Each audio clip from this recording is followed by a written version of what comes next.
paradise. This world that I found is too good to be true. Hello Kathden fans! Ito na nga, bago yung mga updates natin na iba, na bago mga kasembreros, ay ito no, itong singsing na in-upload ng isang Kathden fan, no. Napansin niya pala no, dun sa may Dubai tour nila or Dubai promo nila mga kasembreros, yung singsing ng Kathden. Alam ko yung black ring, di ba, binigyan ni Pops Alden si Ma'am Catherine ng black ring, which is hindi naman ginagawa ni Pops Alden sa ibang mga girls. So, yun na, kasi nawala yung black ring niya nung una. Yung health ring yun mga kasembreros, parang minomonitor yung temperature, yung blood sugar, and so on mga kasembreros. Parang ganun siya. Tapos ito, napansin talaga ng yung kamay ni Pops Alden dun sa kamay ni Ma'am Catherine mga kasembreros, na parang may something. Kaya marami ang nagsabi ito na Team Panatag, nag-comment dun sa may comment section na Team Panatag na talaga tayo. Kasi parang siya unusual na mga galawan talaga mga kasembreros. And alam na natin na kasi marami namang witnesses talaga, no? Kahit na Ma'am Ruby, si AC Bonifacio, no, na nag-gym pala sila sa isang gym lang mga kasembreros, pero bawal mag-picture at saka bawal kuhaan ng picture mga kasembreros or video ang dalawa kapag nasa isang gym mga kasembreros. So Team Panatag po tayo mga kasembreros at mga Kathdinatics. Kasi meron na talaga silang usapan, no, after, kasi tama, ilang years ba mag-graduate si Captain Piloto Alden, tapos yung Catherine din ay 4 years, 5 years ang kanyang aantayin. So yun po, no, pero dapat mas bata si Catherine kasi babae siya, no, dapat mga 32 or 30, no, dapat ganun mga, para maka-4 na anak pa sila. Talagang tayo ng decision, no. Kidding aside mga kasembreros, ay yun po, no, yung singsing. And then updates tayo mga kasembreros.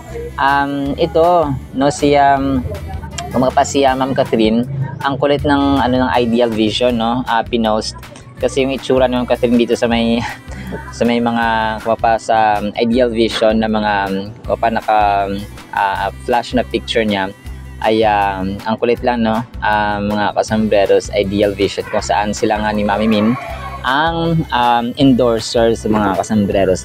And then ito, si Pops Alden naman ay nag-post ng kanyang prayer item for today. Sabi niya dito mga kasembreros, "Dear God, we thank you for the gift of this new day, bringing with it fresh opportunities and new mercies. Your faithfulness is evident with each sunrise, offering us a clean slate and the chance to live more fully in alignment with your will. Guide us to seize the potential of today, to recognize and embrace the possibilities you lay before us. Help us to live this day with purpose, gratitude, and a keen awareness of your presence and guidance. May we find joy in new beginnings and hope in your endless grace. In Jesus' name, Amen." So, Amen and Amen talaga, kasombrerong or Pops Alden, mga kasembreros and mga Kathdinatics. And then ito, si Ma'am Catherine, nag-post ng NutriChunks mga kasembreros ng kanyang parang short video clip dun sa kanyang ginawang endorsement video mga kasembreros. So sabi niya dito is switch na tayo sa NutriChunks, no, para sa small dog, parang something like that mga kasembreros. So ang kulit kasi, di ba, for mommy, tsaka mahilig talaga sa aso si Ma'am Catherine. So kung kaya ni-enjoy niya yung bawat moment nakasama niya ang mga aso. So kahit nga dun sa PGT or Pilipinas Got Talent, talagang in-enjoy niya mga kasembreros yung performances ng aso doon. And then ito mga kasembreros, no, si Pops Alden, siguro magpa-picture siya. Binuhat niya yung yung bisikleta dun sa gitna ng tapos sa gitna ng highway. Tapos nag-bike, tapos sabay pa video and so on mga kasembreros. So sobrang kulit, no, ni Pops Alden mga kasembreros, na pitik sa Marilake highway. So ang Marilake highway ay part pala ng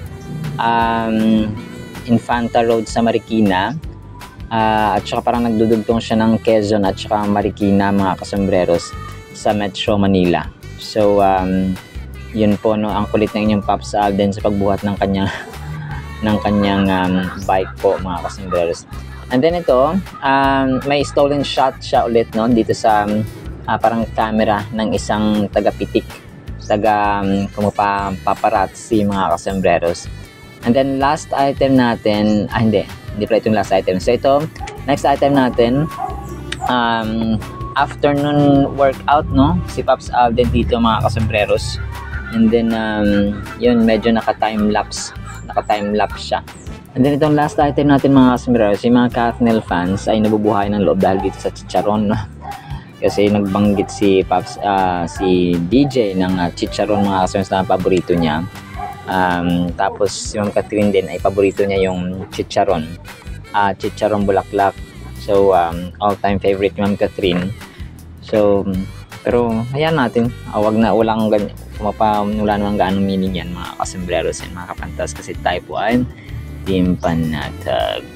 Alright, so naman po sa ating Kathnel item, sana nga po ay pakinggan po natin ang Word of God. At para po sa ating Word of God ay sobrang ganda po ng mga kasambreros. Ang title po natin, Hope That Doesn't Disappoint. Romans chapter 5 verse 5, Now hope does not disappoint because the love of God has been poured out in our hearts by the Holy Spirit who was given to us. Sa ibang version or sa Tagalog po, at hindi tayo mabibigo sa ating pag-asa dahil ipinadama ng Diyos sa atin ang kanyang pagmamahal sa pamamagitan ng banal na espiritu na binigay niya sa atin. Okay, so ang verse na ito mga kasambreros ay napakahalagang reminder at saka aspect po ng ating pananampalataya. Kasi ano yun, di ba? Yung tatlo na dapat natitira sa atin, faith, hope, and love. Pero ang pinakaangat sa lahat ay ang pag-ibig mga kasambreros. So ang verse na ito ay tumutulong sa atin para maunawaan palalo yung dalawang emotions, okay, na naka-intertwined mga kasambreros. Kumbaga pa connected, okay? Di ba? Yung parang chain, yung parang kadena mga kasambreros, na yung faith, hope, and love ay tatlo itong connected sila sa bawat isa, inseparable mga kasambreros. And ang hope kasi, yung pag-asa, ay powerful force sa ating buhay na nag-enable no, para itong gasolina, para itong driving force para tingnan pa natin, mag-look forward tayo para sa isang better future. Maaring nagsastruggle tayo sa ibang aspects ng ating buhay, kung hindi man sa mental aspect, pwedeng sa social aspect, sa mga relationships natin sa ating mga anak, sa ating asawa, sa ating kapatid. Maaring nagsastruggle tayo sa physical natin, sa health issues, no? Sa financial issues natin, baka meron tayong struggle, meron tayong problema. So ito po ay kapapadakila at saka napakahalagang reminder yung Romans 5:5 mga kasambreros. And sa passage na ito, I will learn that hope comes from God. Okay? Tayo po dapat tama yung ating pinagmumulan at pinagkukuhaan ng pag-asa. Okay? Ang tao, kapag naka-root lamang siya o nakaugat sa tao din, di ba, nawawalan tayo ng, nauubusan tayo ng pasensya, nauubusan tayo ng pag-ibig, ng pag-asa, nauubusan tayo ng kung ano man dyan sa ating buhay. Sa mag-asawa, for example, ito napaka-literal na example.